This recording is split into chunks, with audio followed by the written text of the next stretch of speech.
Hello one and all, and welcome to Behind the Glass, the podcast that aims to take you behind the scenes of the YouTube channel Seen Through Glass and the sort of car social media worlds. My name is Sam, I run the YouTube channel Seen Through Glass, and I am the host of this podcast. This week, I am joined by Tony from Gravelwood Car Sales. Hello guys. He is back in what is going to be a sort of monthly feature on the podcast.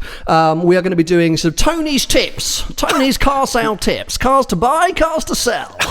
He looks excited. Yeah, I'm desperate. Also, hello to those of you watching. We are trialing once again doing these podcasts on YouTube. We did launch this podcast on YouTube, didn't we? Together. We done the first it one. was a special moment. Not that special. We've done it twice. No, yeah. I think We're not doing this one. I think we re-recorded it 3 times, if I'm honest. We're not doing this again, are we? No, this is a one. I'm a little bit better. I'm a little bit better at these podcasts now. But yes, basically, a lot of you have been asking, what happened to Behind the Glass? Where did it go? It's been going on, just audio only. So this podcast has been happening on soundcloud.com/Seen Through Glass and iTunes podcasts. But I want to see whether there is a demand to bring it back to YouTube. So, what should we say? Like 5,000 likes? Easy. 10,000 Have you not been doing your job properly and directing your audience? No, but I have. But I feel like a lot of people haven't got in. Podcasters is still a new thing, isn't it? It's still like a new age. Yeah, you wouldn't. It's for young people. But it's not a lot of people are into their podcast yet. I'm loving it. I'm enjoying it. They're on the up. But I understand that not a lot of people get it yet. So they appreciate this kind of like chat show type style YouTube video. 10,000 likes on this video, and I'll bring them back as video formats. If we don't hit 10,000 likes, I'll keep them as audio and then every so often do video podcasts, which was always the plan. Anyway, today we are in... It's not quite finished yet. No, it was close. It's the new part of your show, your new showroom, right? Yeah. So this is very exciting. Yeah. You look excited. I'm very excited. Those of you not watching, Tony does not look excited. Yeah. But it's coming together. You've got tons of cars in here at the moment. There's a new 911 991.2 Carrera S, A45 MG, 1M, RS3, SQ5, the old shape. Yeah. Cayenne. Next door, you've got a Vantage N430. Yeah. 570S, your car, C63S, new one, yeah. RS3. I mean, there is whips M5. around, yeah, and also there's the little Abarth. Yeah, the 695 Biposto banana wheel is now here because it is officially for sale. I've now parted ways with it. It is here at Gravelwood with a price on it. So if you are interested in that car, you need to go onto the Gravelwood website. Is that the best way? It's in preparation now, so it will be out by now because this is. Thanks for ruining the illusion. Okay. Remember, this is not live. This is June 2017. So it should be, hopefully, live by now. You don't even know where it's up for sale yet. Basically, go to Gravelwood's website, which is www.gravelwood.co.uk. Perfect. And on there as well, there'll be phone numbers that you can call and harass Tony if you are interested please in do. that car. Yeah, please do. And the reason it's here, the reason it is now officially for sale is because we have decided on what the next daily is, haven't we? It's Can happening. we say? No. Oh. No. But we are working hard let me get my head in gear, to reveal it this weekend. So for those of you listening and watching, this weekend, if I've got my time travel correct, will be when we are revealing the next daily. Mate, it would help if you told me when this went out. Yeah, no, don't worry, just go with it. Okay, fine. So yes, very exciting news. Very sad to be saying goodbye to the Abarth, but I'm hoping that one of you maybe even, or somebody who loves that car as much as I have, takes on that ownership. I've had loads of inquiries already Have you? about that. Yeah. DMs and lots of people. It's such a wicked car. Yeah. I honestly, like, for everyday purpose, whether it's your first car, whether it's your weekend toy, or whether it's a daily, because I did use it as a daily, it's amazing. And I've left the sound system in because it's awesome. It's better than most sound systems I've ever experienced, and I think you kind of need it in that car. So yes, anyway, let's move on, because it's not all about the dailies. We've done a lot of, the daily series is over now. Yeah. You actually missed a few episodes, but I was replaced by a dog. And let's move on to what, as I say, it's going to be a monthly feature. Tony's going to come on and be a guest on Behind the Glass for sort of, it's like a car news kind of themed episode each month. So what we're going to do is talk about some of the cars that have been released, or some press drives maybe that I've been on, and then at the end we're going to go through to Tony's Gravelwood's top tips of cars to buy and sell. sell. So I want to kick things off with something I did a few weeks ago now, which was Jaguar taking me to Portugal, for the XJR575. Was that good? You know what? It's old. It is old now, but it's gold, because how many manufacturers these days are making big V8 engines with 575 PS? No. I mean, it was kind of just a bit of a brute.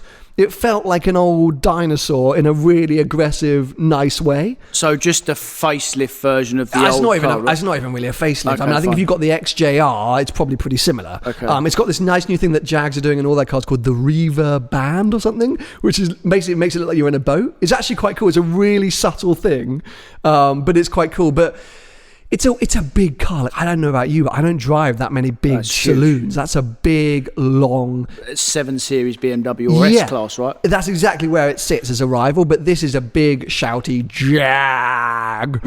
And so I guess if you're in that market, you know where I think it will do well? China. Yeah. I think it will do well in They China. like I a don't lot know of room why. in the back of their cars, you know. Yeah, but... And they're only little people. They're not 6'5" like you. Tony, stop. No? No. But they are doing an extended wheelbase in China, so maybe that, yeah, okay.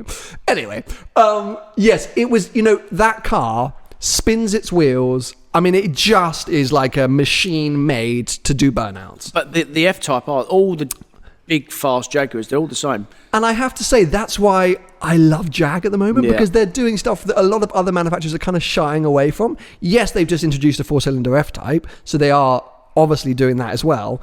But they're still doing the big shouty stuff. Yeah. And that's what's so cool. And if you want something that's not an S-Class or not BMW, basically not German, I do think that's a cool option.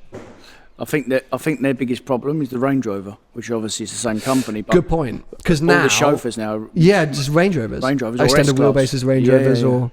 Yeah, if... It was a tough one. I enjoyed it. It was cool, but it was just like... It was more cool that it exists than like, I really want this. Yeah. Anyway, so that was a few weeks ago. Much more recently, I got back into a McLaren 720S. And?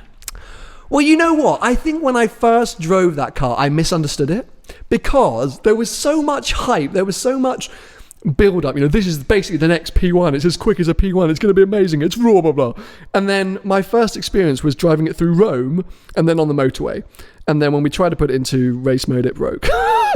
So Really? Yeah, McLaren? that's so strange. It's unbelievable. So I think I was just a little bit like, I felt frustrated by it and Cheated. I felt cheated, and then we couldn't take it on track where everyone was saying it was amazing. So all in all, it just didn't do it for me. But then getting back in it in UK roads, production car, it started to make sense. Okay. Because it's a car that does everything. And for me personally, I prefer the slightly more, hardcore special stuff, the LTs, the Speciales. But if you are just wanting one supercar, that's like almost the perfect concoction. But you know what is the perfect concoction? Go on. 488. It doesn't matter how good the 720 is. It's not a Ferrari. Well, It's this not is a the thing. 488. Funnily enough, I listen a lot to the Salamandrian podcast. Yeah. And he likes his, right? He loves Okay. McLaren, and he's a bit anti-Ferrari these days, which, fair enough. Everyone's allowed their own opinions. Yeah, for sure. But the thing is, the 488 and the 720 aren't direct rivals because they're sort of slightly off kilter on their production timelines. Yeah. But on the road, the 488 is probably as capable because it's so rare that you extract all of that 720 power. When you do, it's another level. It's 918. I mean, it's hypercar quick. But how often do you extract But is that it on public? hypercar quick? Because I know someone that's got a P1 and a 720, and he said that the P1 is another level still. But because it's a very different power delivery. Okay, fine. In terms of lap time, has anyone done that yet? Guys, let us know. Has anyone actually tested P1 versus 720S on a track? Because I think lap time it would be close, but the actual delivery and experience is so different. Because you've been in a P1, oh my right? God, I was in the passenger seat of a P1, but it felt so mental and raw and aggressive, and like it was just wanting to kill you every 2 seconds. Yeah. I never felt like the 720S wanted to kill me. It just felt really quick, but I felt in control. Yeah. And so, you get into the lightweight stuff, the more sort of more user-friendly. aggressive. Yeah, it's very user-friendly. Okay. But, I've heard, this is unconfirmed, unofficial information, that the 570S LT is in development. The sort of hardcore lightweight version of the sports series is being worked on. Now, for me, that is like, I'm getting one. Again, as I say, it's not confirmed, nothing official here. This heard rumours, and Tony's already deposit. Because on the road, I always thought the sports series was a little bit more agile, a little bit more silly, a little bit more fun. Yeah. That 720S is as incredible as it is. It's almost too much. It's a weird one. I totally see the appeal. I get why you would love it because it's so capable. It just depends what you want from a car. And I think, as I say, for me, I always want the more hardcore variant. So it was amazing to get back in one, but I think I'm more excited by the 570 LT, whatever it's going to be called, whatever it is. That's going to be that will be a proper car. Will be a proper car. God knows when, if that is actually happening, when it's going to be confirmed. P15. Now, this is they've just started teasing it. Yeah, they literally, McLaren have just started teasing it now. They did a shot of the exhausts, as this is kind of like their new Ultimate Series. Yeah, Ultimate Series car, very track focused. We think limited numbers. Kind of, as I say, it's more of a road-going race car than a racy road car. Okay, so is this to compete with the Mercedes hypercar then? No. Okay, fine. So it's not that level. Okay. It's a step just below. Right. But I'm trying to think, it's my Ford GT maybe? So something that has been developed for the track that they've made a road version of. Right, okay. So it's, that it's predominantly a race car. Okay. That they've then gone, we can probably stick some, road tyres on this and some wing mirrors and off he goes. Okay, good. So it's supposed to be insanely hardcore, mental, super quick, crazy downforce, which I think will be amazing. Hybrid? But big money. I don't think hybrid. Maybe. I don't think so. Again, this is all rumoured at the moment. Nothing has been confirmed, which is frustrating for this podcast. But there is a P15 coming. Yes, the code name. That is the sort of code name as to date. Of, the whispers and rumours is P15. So who knows what the name will be eventually. But that, I think, is incredibly exciting. And then, obviously, McLaren are working on the BP23, which is the 3-seater McLaren F1 kind of nod to. But it's a big GT cruiser, that thing. And it's multi-million pounds and all sold out. And I heard an SUV as well. No. I swear to God, do you know how SUV. many McLaren press briefings I've been to when they say we will not be making an SUV? And did you hear something in the press about Ferrari as well making an SUV? The FUV. Okay, fine. Yeah. So that is definitely happening and confirmed from Ferrari. They're like, it's coming. Perfect. But I think McLaren would be more likely to go down the Panamera route. I think so. And I know Salamandrin's talked about this a lot before on his. And from just kind of asking around customers and McLaren employees, who I shall not name, I really would be surprised if they did an SUV. But I do think a sort of Panamera-y, shooting brake, rapide type, McLaren, either 4-seater or 4-door. 100 grand-ish. No. 250. FF. Oh, okay. That's what I see coming. Like big money, but a big Grand Tourer with 4 seats. Okay. That is still sport. I don't know. Okay. I totally unconfirmed, but that's what I think will happen. But then what with their 4-litre V8 engine in it? Yeah, I guess. Yeah. Sick. Really? I don't know. It's not. Not an 812 superfast engine? But that's a Ferrari, man. Yeah, I know. But that's what it's going to compete. It's compete with a V12, and they're going to put a V8 in it. Yeah, but I'm not so against that. I am. Okay, let's move away from McLaren. As I say, big thanks to McLaren for that opportunity to get back in a 720S after I wasn't so nice about it. I did appreciate that. Is that why they let you back in? Maybe. Onto Porsche. Now, as you all know, I've started to get into the Porsche way of life. And At last. And one of the front runners for the daily is a Porsche Cayman 718S. And we are surrounded by Cayenne here, 911 Carrera S. Macan. So, Porsche. You are a Porsche man. Huge. Talk to me about the 911T. So, 911T, from what I know, it is a base... lightweight 911, entry level 911. Super entry level, kind of a lot of stuff taken out of it. Yeah. Low horsepower. 375 horsepower. Okay. 3-litre turbocharged Carrera engine. Or Carrera S engine. Sure. 82 or 83,000 pound base. Okay. So this sits kind of under Under the Carrera S. Under the Carrera S. So this is kind of almost like your entry level. This is as boggo spec as we can go, but it's kind of a driving pleasure. Is that right? But it's only 20 kilos lighter than an S. So why? And so what are you getting over, for example, 718 Cayman GTS? Less. Yeah. It's a bit less money. So obviously T means touring, right? Yes. So it is an entry level 911. But it's a touring, but it's then lightweight and but 20 kilos. See, okay, so basically that's not huge. I don't understand this car. Is basically what I'm trying to say. No, nor do I. They did the GT3, and then they said they announced they were doing a touring pack version of the GT3, which I think everyone got super excited about. You deleted the wing, you could have the manual. It was kind of like almost like another 911R, but a slightly price range one. Yeah, like if the 911R was based around the GT3 RS, this was kind of a 911R version of the GT3. So it felt achievable and attainable. Yeah.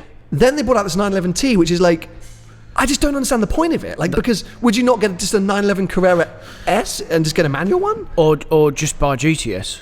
Or just buy a 718 GTS? Because I've heard on social media that people are comparing it to a everyday price range 911R. But what people don't understand is the 911R was price range at list. It was totally price range. But it just went mad. But the 911R was not a manual 911. The 911R was a manual 911 GT3 RS. Correct. I mean, it had so much going on for it. It was completely developed and mastered to be driving enthusiasts' perfect car, perfect Porsche. This is just a 911 with a manual and a bit of weight saving. Or PDK. Or you can actually get this car PDK, which why wouldn't you? Because it's a better gearbox, right? Yeah, for using every day in town. I don't get it. It's weird. A Carrera S is 87 or 88,000 £88,000 at 400. Is it 400 horsepower? Yeah, 400 horsepower. Yeah. Okay. It would make sense. You know what would have made sense if they'd put a naturally aspirated engine in it? Yeah. Then you go, okay, now I see the difference. It's people who don't want the turbocharged. They still want that. Okay, it's a little bit less power, so Porsche aren't trying to cannibalize their own market. But yeah, I just don't. I'm getting into Porsche. I'm becoming a Porsche fan, but I don't understand this car. No, nor do I. And I'm a huge Porsche fan. The natural aspirated engines now, I believe, are being saved for the GT programs. Okay, products. Yeah, they're not. As far as I know, they're not going to put the turbocharged engines in them. But the turbocharged engine is a better engine anyway than the natural aspirated car. To use every day, it's a much better engine. So. Bit of a weird one, that one. Guys, let us know your thoughts on the 911T. I'm sure lots of people will have opinions on there. I've seen loads of stuff about it on social media, so people are excited. By the way, if you can hear sort of banging things going on in the background, that's because production of your showroom is still underway. The builders are still going, which is, we're not interrupting because Tony wants to get this place done. And there's a potential, again, I haven't told you the date because we're time traveling here, I could be collecting the next daily from the new showroom. You will be, yeah. Here he is. Yeah. So maybe you guys will see it then. But anyway, time travel, confusing. The only other thing which I want to touch on, which I really buggered up because we rushed for time and I didn't bring up all the information. Apollo. Do you remember Apollo? They made like Gumpert Apollo. Yeah. They've released a new hypercar. I saw it on social media. Did you? What did it look like? And they did teasers and stuff. Schmid? Did Schmid do stuff? No. You saw the Zenvo. Okay. So he did the Zenvo. This is Apollo, who did the Gumpert Apollo, got new owners, and they've just released, like, today, and I just had the press release sent through me, but okay, I'm going to bring it up. No, I think Schmid posted a picture on Instagram today. Oh, that makes more sense. Okay, hold on a sec. Let me see, because they literally sent me the information, and this is supposed to be a new hypercar. Here we go. To access the press kit, okay, copy this. Because I think because what I wanted to talk about was, if you think about it, where were we? 4 or 5 years ago now, we had the LaFerrari 918 P1. Those were our hypercars, right? They're all jumping on the bandwagon. And you had the Veyron. Yeah. But that was old. Yeah. Now, the Chiron came out, sure, great. Yeah. But we've got Mercedes Project One, the Aston Martin Valkyrie. Yeah. This, theoretically... The Hennessy V5 thing, which whatever thing that is. Yeah, which is supposed to be world's fastest car. Yeah. We've got Koenigsegg's, we've got everything.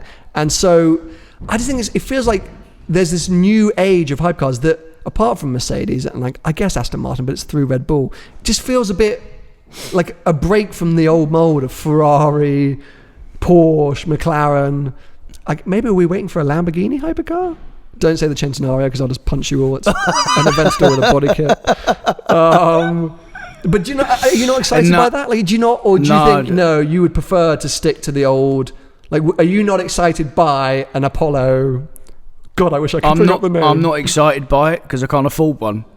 Fair enough. No, but that's a good point. Okay, this isn't going to work, so let's just scrap that. Let's see if I can at least bring up. Well, I'll show you guys a picture and I'll put some stats on screen because I would have been able to do it by now, by the time I got home to edit. Okay, because it's too unrealistic. Because all of these cars are like £1, £2, £3 million, and that's too silly for you. Yeah. It's like I'd love to learn to fly, but I can't afford a plane or a helicopter. But it's a really good point there, because 918 when it came out was 600. A bit more. P1 was 680 or something like that. No, 8 something. I think the P1 was. Got all my prices the Porsche was the cheapest. Okay. Then LaFerrari was bang on €1 million. Bang on €1 million. I remember that. That was bang on €1 million, and everyone was like, "What? What's going on?" So yeah, that has been lost a little bit with these new crazy outlandish hypercars that are silly money. So anyway, apologies I couldn't bring you more on the Polo. That was just time was short. I literally got the email as I was in the... No one can afford it anyway, it's like... Someone might well done, Sam. I don't know. Sultan of Brunei. Nice. Thanks for watching. Thanks for subscribing. Okay, so finally, that now brings us on to Tony's tips.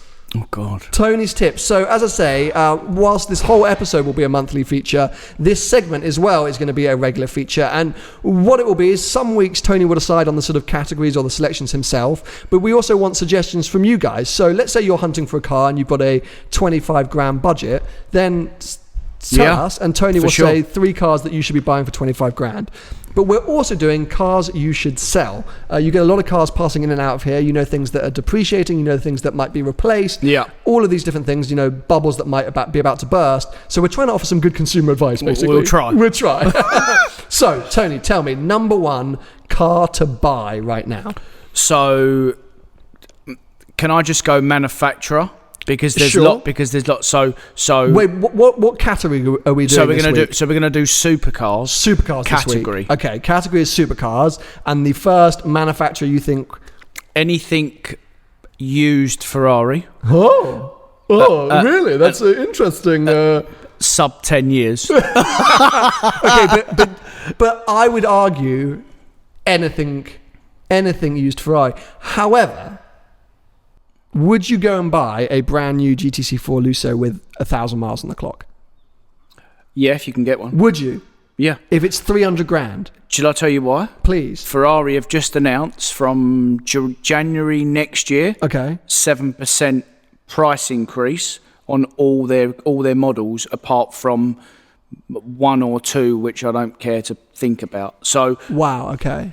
Ferrari have sold out on every single model. You can't walk into a Ferrari dealer at the moment and buy one of their cars. Everything is at least a year. So we all know 812 is 4 years. It's sold out. You can't buy one. Because that's the thing. Because I fully admit, I think anything that is used from LOL 360s to Mondials to anything is a safe bet with Ferrari these days. As long as you get a good one and you don't trash it, like that's the way the world is going, that people are buying old Ferraris. Yeah. But I thought the new stuff, I would still be nervous. Like, if you look at F12s, they basically haven't budged. From the day they came out, they've sat at the same price. They're slowly trickling down now. They'll stop at 200 grand. They'll stop at 200 grand, you reckon? Yeah, I think so. But that's still a pretty great bet. But I thought, for example, GTC4 Lusso, like the FF, you can spec them up to 350 grand, that you are just going to tank value, but you don't think that's the case? Well, but you're not going to spend that much money on a used one, are you? It's would have already lost a bit of value. Sure. Okay. Fair enough. The fact that you got the 7%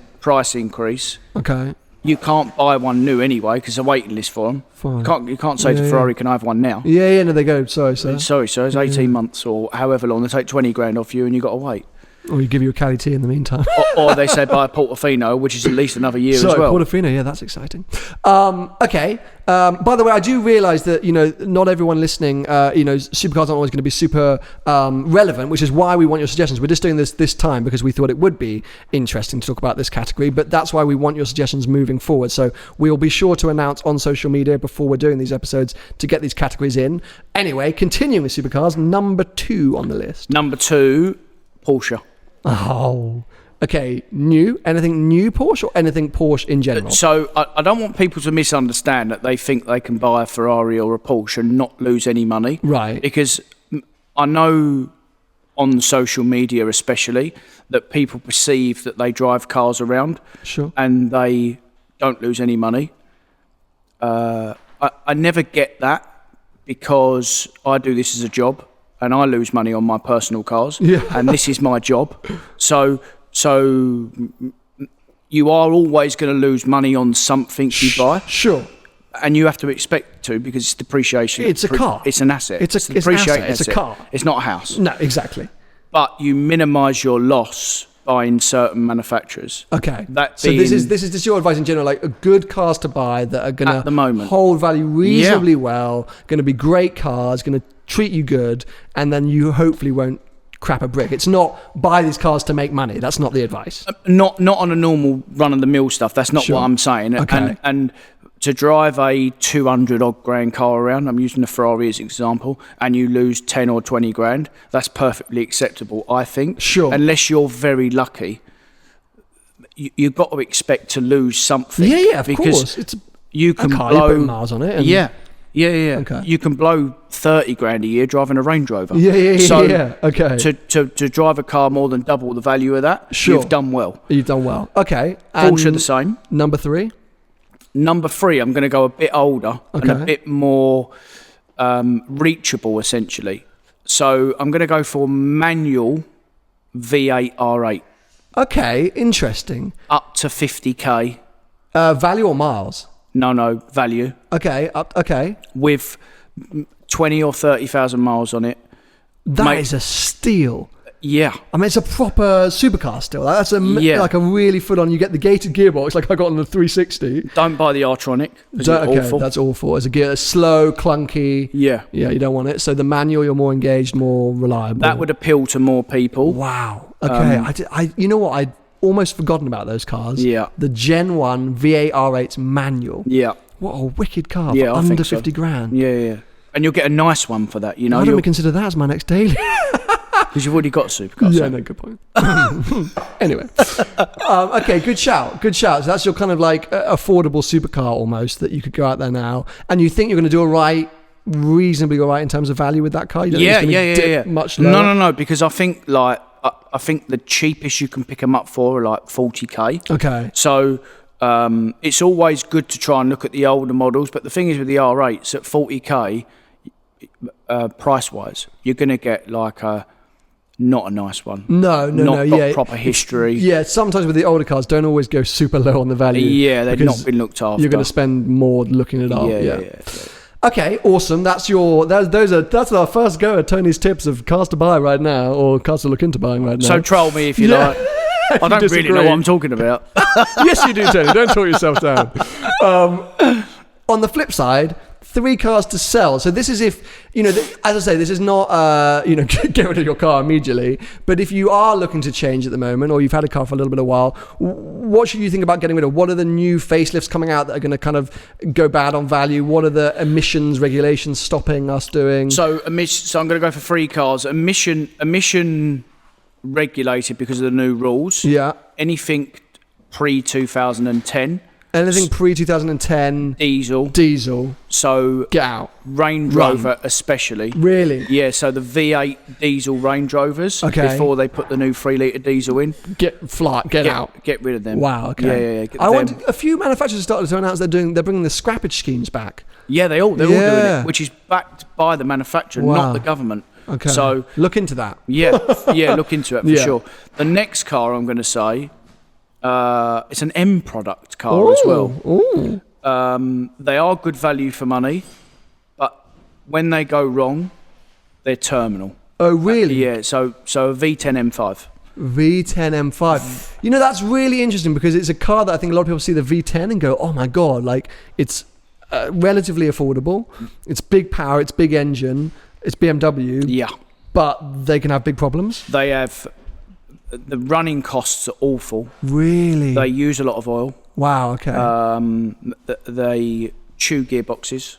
Interesting. Clutches. We've had a few come in and they've only had like 50,000 miles on them and stuff like that. And they're just... Yeah, they're just... Wow, okay. Yeah. Cool. So that's more stay away, yeah. Vanos units as well, which is common on M-powered cars as well. The Vanos units go on them. Okay. So, yeah, they're all a fortune. Steer away. Yeah, steer away. The last car... He's racking his brains.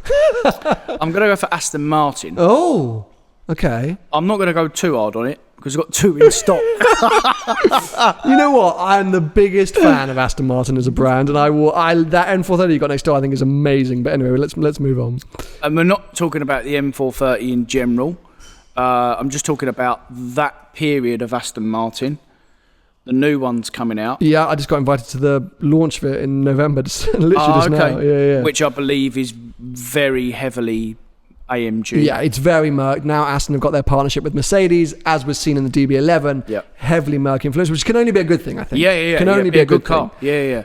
But do you not think then that the old Vantage, as successful as it was, as iconic as it was, will become this kind of like, that was the last great Aston? I know, of course, there was DBSs and Vanquishes and blah, blah, blah, but as a sort of Aston through and through, that car has been such an iconic car over the last 10 years. Do you not think that people will always have that soft spot for it? Yeah, there'll always be a following, but from what I know, I think people only have Aston Martins once because it ticks a box. Okay. They never buy another one. Interesting. I mean, there might be a few people who say, my dad's had 5. Yeah, no, of course. Everyone's different, but in general, from what you see in terms of coming in and out of stock. Yeah. Okay. They'll buy one and then they come in and go, I wouldn't have another one. Okay. And what do they swap to usually? Porsche. Really? Yeah. No way. Or even a Jag. So Jag historically, they've always been cheaper. They both plummet in money. Sure. I know, I owned an F-Type, if you don't remember, Tony, that you, thank God, got me out of somehow. Sorry to the owner. Yeah, no, great car. Great car. Yeah, but you lost a lot of money. Yeah, you did. Although he won't know. No, he won't, because I lost the money for him.